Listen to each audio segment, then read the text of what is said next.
할렐루야, 할렐루야. 5월 16일 목요 새벽 예배에 주님의 전으로 나오신 모든 성도님들을 예수님 이름으로 환영하고 또 축복합니다.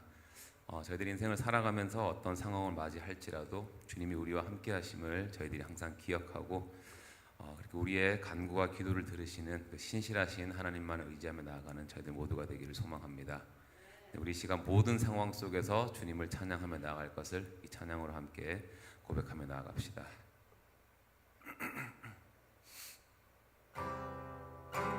모든 상황 속에서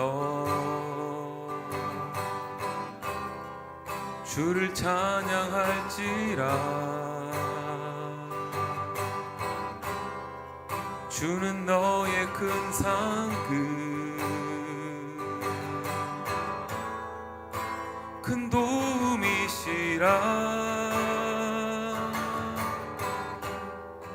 주의 얼굴 구할 때 주의 영을 부으사 크신 사랑 안에서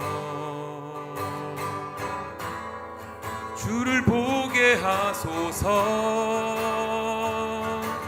내 영혼이 확정되고 확정되어 싸우니 믿음의 눈 들어 주를 바라봅니다. 내 영혼이 확정되고 확정되어 싸우니 믿음의 눈 들어 주를 바라봅니다.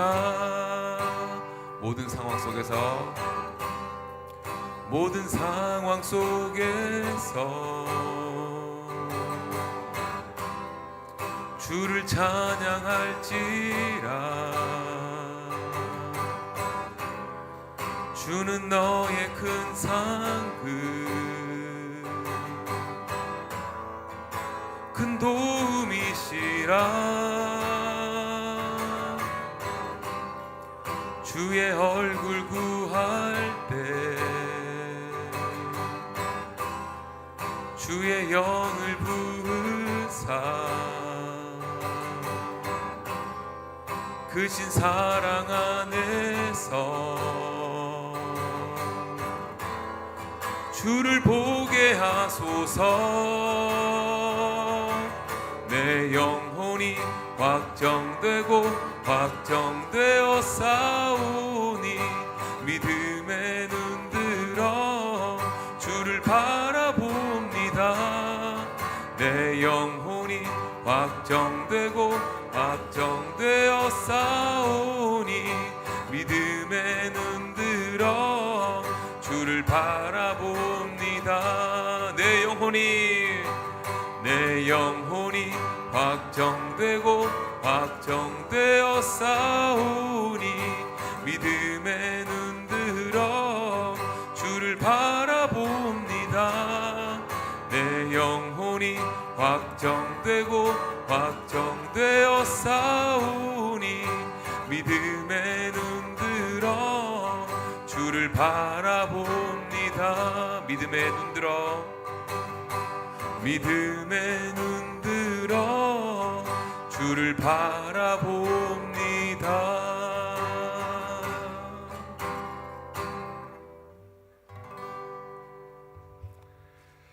고맙고 자비로우신 아버지 하나님, 오늘도 변함없는 믿음을 가지고 주의 백성들이 주의 제단 앞에 나와 구원의 뿔을 잡기를 원하여 나왔습니다. 이 기도와 찬송과 예배 가운데, 말씀 가운데 하나님 우리와 함께 동행하여 주시고 우리의 믿음이 자랄 수 있도록 끝까지 눈동자처럼 인도해 주시기를 원합니다. 또한 주중에 느헤미야 52 기도 모임을 갖고 있습니다. 말씀 위에 기도하는 것이니 그 약속 믿고 나아가는 기도의 사람들에게 하나님의 놀라운 은혜와 진리가 저들 가운데 충만하기를 원합니다. 그 기도가 골방에서 하는 기도이며 지성소에서 기도하는 것이니 아버지 하나님, 그 기도를 통하여 민족과 열방을 향한 하나님의 열심이 구체화될 수 있도록 특별히 한빛 장로 교회를 통하여 하나님의 작업이 이루어질 수 있도록 역사하여 주옵소서.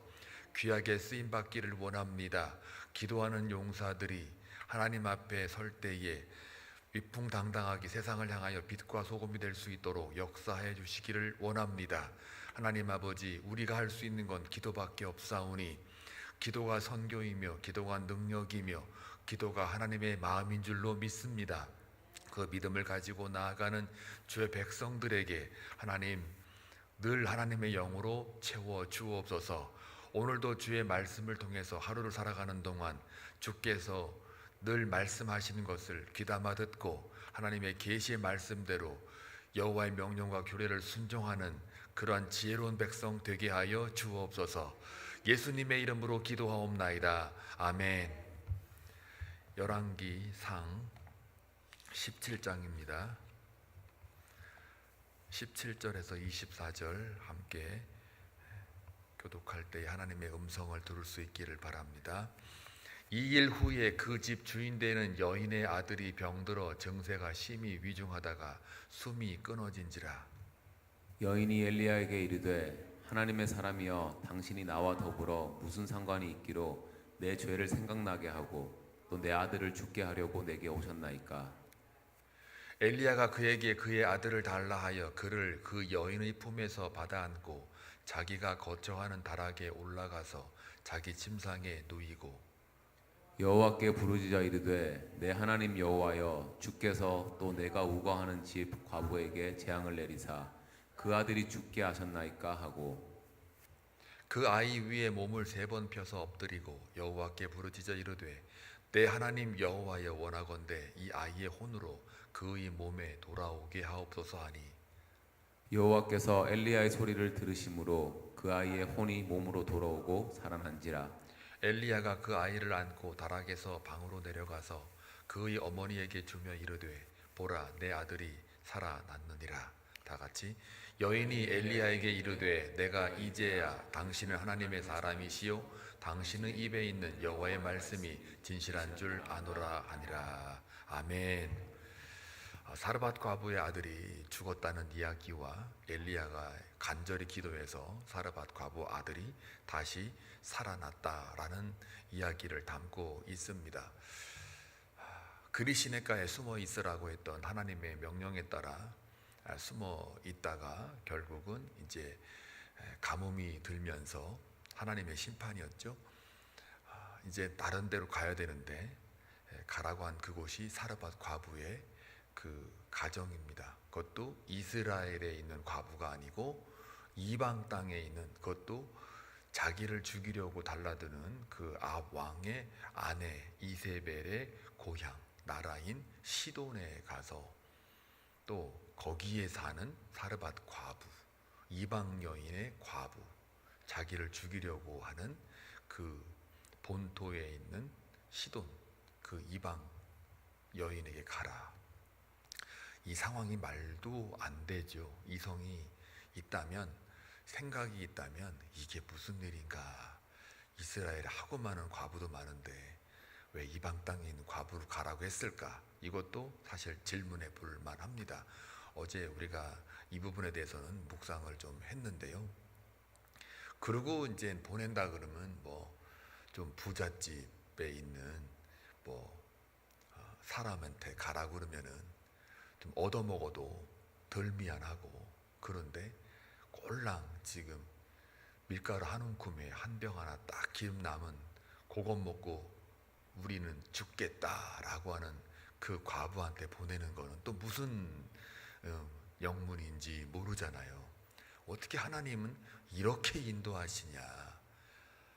이게 하나님을 떠나서 지금 그거 먹고 죽겠다는 그 정도로 찌들게 가난하고 또 기근 들어서 지금 아무것도 못하는 그 과부의 그 한 끼를 놔주시오라고 하면 이게 말이 됩니까? 앞뒤가 안 맞는 거예요. 앞뒤가. 그런데 하나님은 거기를 가라는 거예요. 분명히 하나님의 생각과 인간의 생각이 달라요. 그리고 우리가 늘 고백하죠. 사람의 생각보다 하나님의 생각이 더 정확하다라는 것을 성경에도 누누이 우리가 알고 있어요. 이게 믿음인 거죠. 이 상황이나 환경이나 또 내 판단이나 내 생각대로 움직이면 하나님은 뭐 필요 없죠. 그런데 하나님의 생각은 사람의 생각과 다르기 때문에 여기서 믿음이 필요하지요. 그 믿음이 있으려면 그동안 하나님이 어떻게 나를 이끌었는가를 하나님을 만난 경험이 있어야 되고, 또 하나님이 나를 어떻게 지금까지 인도하였는가에 대한 하나님을 경험, 이게 없으면 그 믿음도 없어요. 이미 이제 그리시네가에서 숨어서 지냈던 그 엘리야에게 있어서 하나님 나를 어떻게 인도하는지는 어느 정도는 파악했을 거예요. 그리고 또 제2의 시험이 뭐냐면 바로 사르밧 과부한테 가라. 이방 여인에게 가고, 또 이방 여인 중에도 아주 소외계층, 사회적 지위가 전혀 없는, 그것도 그렇고, 또 하나는 뭐예요? 그들이 죽겠다고 너무 가난해서 오늘 한 끼 먹고 죽겠다라는 그 사람에게 도움을 받을 수 없는 그런 곳으로 가라는 거예요. 그럼 거기를 왜 보냈을까? 하나님의 뜻이 있겠죠. 이 성경은요, 하나님의 명령에는 반드시 뭐가 있냐면 하나님 스스로를 드러내기 위해서요. 하나님이 누구신지를 사람들 그 역사 속에, 문화 속에, 상황과 환경 속에 말도 안 되는 것 같지만 거기에 가라, 거기에 있으라, 그걸 먹어라, 그걸 줘라, 살려내라, 아니면 도망가라, 어떠한 명령도 다 초점이 뭐냐면 하나님을 나타내기 위함이에요. 그 상황 속에서 거기에 믿음이 필요한 거죠. 하나님을 만날 수 있는 거는 그냥 만나지는 게 아니라 하나님에 대한 소망, 믿음이 반드시 전제가 됩니다. 그래서 오늘도 보니까 이제 일단락은 과부한테 가라고 하는 것, 엘리야가 그 정도는 수준이 있는 거죠. 그리고 이제는 가잖아요. 그리고 이제 먹을 거 달라고 그러니까 하나님의 선지자가 나타났기 때문에 첫 대면 속에서 이 여인의 그 마음 가운데 믿음이 조금 생겼는 모양이에요. 그리고 그걸 줘요. 하나님 말씀대로 그 먹을 걸 줘요. 자기가 죽을까 했는데 대신 그걸 줘요. 먹고 죽나 안 먹고 죽나 죽는 건 마찬가지인데 하여간 말씀 앞에, 선지자의 앞에 섰을 때 그 믿음이 생겼는지 하여튼 줘요. 그랬더니 신기한 일이 벌어졌잖아요. 계속 기름을 부어도 또 나오고, 또 밀가루를 또 부어도 또 나오고, 계속 이게 밀가루가 마르지 않고 기름도 계속 채워지는 거예요. 기적을 맛본 거죠. 다시 말하면 하나님의 은혜가 임한 거죠. 누림이 있는 거예요. 이제는 누림만 있어야 돼, 누림. 그런데 믿음이 이제 막 생겨가지고 막 은혜를 막 이렇게 누리고 있어요. 근데 희한하게도 아들이 오늘 죽었네요. 여러분, 믿음과 고난이라는 거는 뗄래야 뗄 수가 없어요. 우리는 판단해요. 믿음이 좋아지는 것만 있으면 좋겠어요. 은혜만 풍성하면 좋겠어요. 아무 일 없이 교회 열심히 다니고 기도 열심히 하고 말씀 보고 스스로 만족하고, 그래서 그냥 거기서 그야말로 변화산 위에서 그냥 서로 마음 맞는 사람끼리 모여가지고 으쌰 내 주를 가까이 부르든 무슨 찬송을 부르든 다 은혜로다 여기가 좋사오니, 기도만 하면 막 그냥 같은 무리가 있으니까 하나님의 임재가 임할 것 같고 뭐래도 할 것 같고, 지금 당장 하나님이 너 북한으로 가라 그러면 네 하고 갈 수 있을 만한 그 믿음이 뭐냐, 그냥 꽉 차 있는 것 같은 그 느낌, 그런 사람끼리만 모이면요 그런 느낌이 들어요. 목사들끼리요 이렇게 2박 3일 동안 목사끼리만 이렇게 모아놨잖아요. 그러면 처음에는 서로 잘난 체예요. 그냥 막 말씀 쉐어할 때도 그거는 이런 인사이트가 있어, 그거는 이런 학문적인 그런 가치가 있어, 미닝이 있어, 이런 걸 막 하다 보면 쟤는 공부 좀 하는 애, 쟤는 좀 목회를 열심히 잘하는 애네, 이렇게 하다가도 또 조금 지나면 좀 친해져. 그러면 또 이제 막 자기네끼리 그냥 찬송 부르고 거기서 기도하면 또 목사들 자존심 있어갖고 또 막 얼마나 열심히 크게 하는지 몰라요. 주여 하면 막 소리가 쩌렁쩌렁해요. 거기다가 또 화음까지 막 너무너무 잘 넣어. 다들 노래들은 좀 한가락 목사들 한 10명 중에요, 한 7명은 웬만하면 찬송을 잘 불러요. 희한하게 통계적으로 볼 때. 그러면 또 화음도 막 넣고 테너, 베이스 막 소프라노 다 넣어. 그러면 막 그냥 갑자기 소리가 또 너무 막 웅장하니까 그것도 찜질방 가가지고 그거 하잖아요. 그러면 소리가 막 엉엉 동굴에 들어온 것 마냥 울려가지고 에코까지 나와가지고 화음이 쫙 가면 여기가 좋사오네. 여기가 좋사오네. 그 변화산에 있는 것 같아. 그런데요, 그런 믿음만, 그런 세계만 있으면 얼마나 좋을까요? 근데 하나님은 그 목사들을 다 흩으셔요. 흩으셔가지고 각자 목회 현장으로 다 보내요. 선교지도 보내고 오지도 보내고 아주 그냥 힘든 목회 상황으로 보낸단 말이에요. 거기서 그냥 고난을 주고 역병을 주고 또 원망과 불평 듣게 하시고 또 끌어내리기도 하시고 막 그냥 그런 여러 가지 어려움들을 주신단 말이에요. 그러면 그때 그 어디서 막 모여가지고 골방에서 기도하고 그 임재를 경험했던 그 느낌은 싹 사라져요. 싹 사라지고 주여 이게 뭡니까? 목회 힘들다 어쩌고 저쩌고 막 서로가 얘기를 해요. 또 모이면은. 그럼 그때서야 현실이구나 이렇게 되는 거예요. 근데요, 믿음이라는 거는 거기서 자라요. 광야에서 자라요. 이 광야가, 그래서 이 믿음과 이 고난은 같이 가요. 고난이 주는 유익은 딴 게 아닙니다. 우리의 믿음이 성장하는 하나의 학습 현장이 되는 거예요. 고난이 전혀 없으면요, 하나님이 누군지를 몰라요. 개념으로만 알아요. 지식으로만 알아요. 배운 것 많아가지고 신학적인 하나님만 알아요. 신앙적인 하나님은 몰라요. 자기가 스스로 경험한 하나님은 모른단 말이에요. 그래서 하나님은 때로는 고난을 가끔 우리에게 허락하세요. 오늘도 여기 보니까 밀가루와 기름이 떨어지지 않게 했으면은 그걸로 내버려 두면 되잖아요. 그동안 못 먹고 너무 고생하고 소외계층이었으니까 하나님 그냥 은혜로 쭉 가게 하면 얼마나 좋아요. 근데 은혜가 좀 충만할 쯤 되니까 아들을 턱 죽이네요. 여러분 삶 속에 이런 상황 없지 않았습니까? 많지요? 살다 보면요, 뭔가 이렇게 잘 풀리는 것 같고 또 지금은 고민이 하나도 없어서 하나님의 은혜만 꽉 차 있는 것 같고 으쌰으쌰 막 그냥 뭔가 이렇게 기쁨만 있는 것 같은데 때가 되면 또 하나님은 나를 성장시키기 위해서 고난을 허락하세요. 여호와는 나의 목자시니 내가 부족함이 없으리로다. 그 다음에 뭐예요? 푸른 초장 실만한 물가로 인도한다. 거기까지면 얼마나 좋겠어요. 푸른 초장 실만한 물가, 거기까지면 너무 좋죠. 역시 당신 나의 목자예요. You are my shepherd. 이러면서 그냥 쉴만한 물가, 또 물가, 또 푸른 초장, 물 마시고 먹고 마시고 먹고 얼마나 고민이 없어요. 너무 태평하잖아요. 그런데 조금 가보세요. 사망의 음침한 골짜기가 떡 기다리고 있어요. 그것도 그냥 골짜기가 아니에요. 사망의 골짜기, 죽을 뻔한 골짜기, 고난의 극단적인 거죠.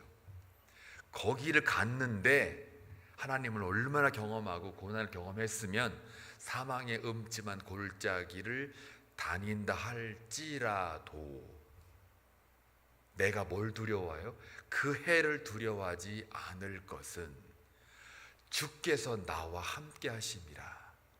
푸른 초장에도 하나님 함께 하셨고 물가에서도 하나님 함께 하셨고 심지어 사망의 음침한 골짜기에 있어도 내가 두려워하지 않을 이유 단 하나, 하나님이 언제 어디서나 누굴 만나든 무엇을 하든 하나님은 나와 함께 했다는 그 동행이라고 하는, 하나님과의 동행이라고 하는 게 내가 뼈저리 느껴지는 거예요. 뼛속까지 느껴지는 거예요. 말씀으로 지식으로 그냥 개념으로 하나님을 만나진 게 아니라 바로 삶의 현장 속에 실존적으로 하나님 나에게 와닿기 때문에요. 여러분 난로는 뜨겁다 이론은 다 하는데요. 한번 난로 한번 뒤어보세요. 그러면 뒤으면요 여기 흔적은 남아 있어요. 그러나 이 상처의 흔적을 보면서 하나님 나와 함께했다. 이 뜨거움이라고 하는 걸 경험하게 되는 거예요. 그러니까 난로에 뒤어본 사람은 이론이 필요가 없어요. 사실은 난로가 뜨거워 조심해 이 말이 필요 없어요. 그냥 뒤어본 사람은 경험해본 사람은 그게 자기 확지가 되는 거예요. 자 여기 보니까 은혜로다 하고 잘 가다가 일단 먹는 건 해결됐어요. 생존 문제는 해결됐어요. 그러면 이제 쭉 가면 좋겠는데 생존 문제 좀 해결되고 먹고 살만 하니까 어떻게 해요? 고난이 오잖아요. 여러분 우리가 살다 보면 진짜 그래요. 이제 먹고 살만 했는데 왜 하나님이 불러가셨어요? 막 이런 장례식 가면 그런 얘기 많이 듣잖아요. 오늘 이런 상황이에요. 아들을 턱 죽이고 나니까 아들이 죽어버리니까 18절에 뭐라 그래요? 여인이 엘리야에게 이르되 하나님의 사람이여 당신이 나와 더불어 무슨 상관이 있기로 내 죄를 생각나게 하고 또 내 아들을 죽게 하려고 내게 오셨나이까. 어차피 자기들은 이거 먹고 죽으려 그랬는데 일단 살려놨잖아요. 먹는 문제가 해결되니까 이제는 먹고 죽는 게 아니고 먹고 사는 거로 해요. 먹고 사는 걸로 하나님이 끝나버리면 그 신앙은 거기까지예요. 근데 먹고 사는 문제를 넘어서 하나님이 이 아들을 이렇게 걷어가시는데 여기 보니까 내 죄를 생각나게 하고, 이 고대 근동에 있는 많은 사람들은요 이 머릿속에 어떤 문화적인 가치가 있냐면 죄는 어디서부터 온다? 그러니까 사망은 어디서부터 온다? 죄. 그러니까 나의 고난은 어디서부터 오느냐? 죄. 그래서 고난과 사망 이런 어려움들은 다 죄하고 연결을 시키는 인과론적 사고방식이 강해요. 그래서 소경된 자도 주님 이 소경된 자가 누구의 죄입니까? 부모님의 죄입니까? 이 사람의 죄입니까? 이 묻는 것도요 다 고난의 그 원인은 무엇입니까? 죄라고 하는 인식이 거기에 체계적으로 박혀 있어요. 그러니까 여기도 마찬가지예요. 근데 이 큰 고난이 오니까 먹고 죽겠다라는 고난은 내 죄가 생각이 안 나는데 아들이 죽어버리니까, 막상 아들이 죽어버리니까 이게 내가 그동안 지었던 죄 때문에 내 아들이 죽은 거야? 하고 내 죄가 막 생각이 막 나는 거예요. 그러니까 내 죄를 생각나게 하고 또 내 아들을 죽게 하려고 내게 오셨나이까? 하고 뭐예요? 입술에 원망이 막 생겨요. 은혜를 우리가 많이 받았는데 은혜만 쭉 가면 좋겠으나 그렇지가 않고 더 큰 고난이 턱 내게 다가오면 원망과 불평이 생기는 거예요. 똑같아요. 이 사르밧 과부도. 그런데 19절 보니까 뭐예요? 엘리야가 그에게 그의 아들을 달라 하여 그를 그 여인의 품에서 받아 안고 자기가 거처하는 다락에 올라가서 자기 침상에 누이고, 그러면서 뭐예요? 20절 여호와께 부르짖어 이르되. 역시 하나님의 사람은 그러한 고난 속에서 뭘 잊지 않는 거예요? 하나님께 부르짖는 거. 같은 절망과 좌절을 겪어도요 어떤 사람은 원망하고 불평하는데 어떤 사람은 그 문제를 가지고 자기가 거하고 있는 다락방에 올라가서 골방에 들어가서 지성소에 들어가서 구원의 뿔을 잡고 기도하는 거예요. 여호와께 부르짖어요. 자, 은혜 중에도 우리가 고난이 찾아올 수 있음을 꼭 아시기 바랍니다. 은혜 중에도 고난은 옵니다. 믿음이 막 성장할 때도 고난이 옵니다. 그래서 기쁜 날에도 감사하고 슬픈 날에도 기도할 수 있는 수준으로 우리가 가야 돼요. 기쁜 날에만 있으면 얼마나 좋겠어요. 그러나 기쁜 날에는 감사를 놓치지 말고 슬픈 날에는 기도할 수 있다는 걸 우리가 놓치지 말아야 돼요. 이 여인은 하나님 선지자를 만났지만 기도할 수 있는 데까지의 믿음은 이방여인이라 그 수준에 오르지는 않았겠죠. 그러나 하나님의 사람 엘리야는 이 상황을 보고 어떻게 해요? 기도하게 돼요. 자, 그러고 나서 21절 보니까 그 아이 위에 몸을 3번 펴서 엎드리고, 3번 펴서 엎드린다는 이 표현은 문화적인 어떤 맥락인데요, 간절함을 표현합니다. 간절하게 기도를 했어요. 진실되게 하나님의 살아계심을 전제해서 믿음 가지고 기도를 합니다.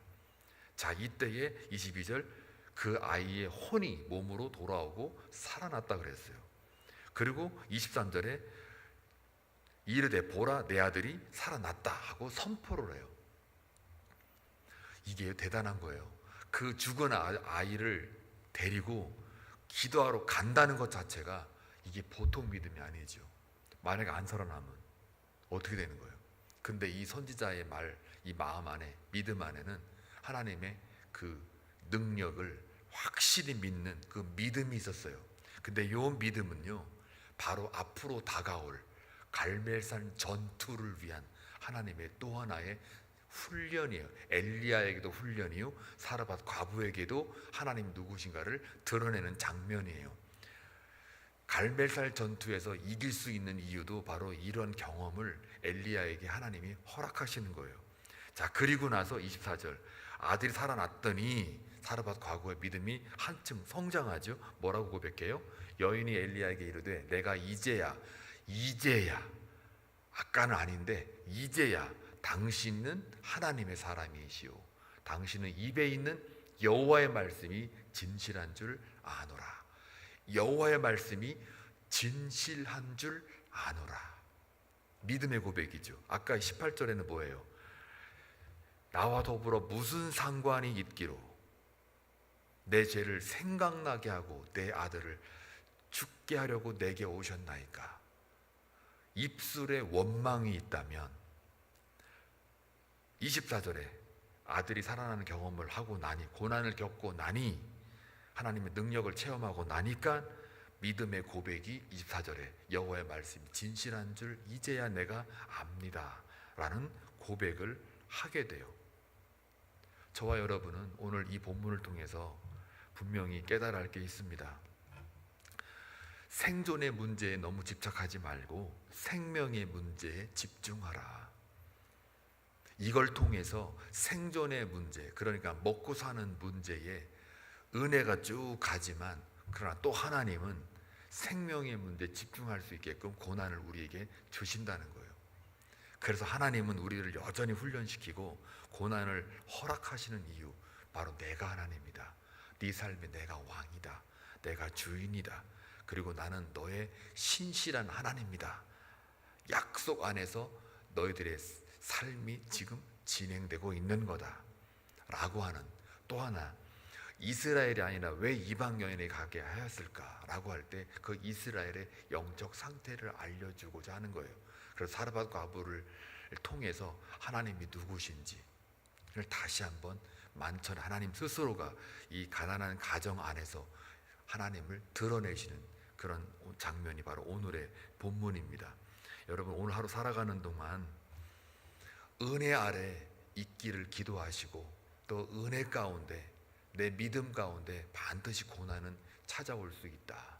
그러나 그 고난은 하나님이 내게 주는 유익이요 믿음의 성장을 위해서 오는 하나님의 허락된 고난이기 때문에, 하나님 안에 있기 때문에 늘 은혜라도 고난이 찾아올 수 있다라는 그 믿음의 여유와, 그리고 기쁜 날에도 언제나 감사함으로 하나님께 소망을 두고 영광을 돌리고, 슬픈 날이 온다 할지라도 기도할 수 있는 거 잊지 않기를 주의 이름으로 축원합니다.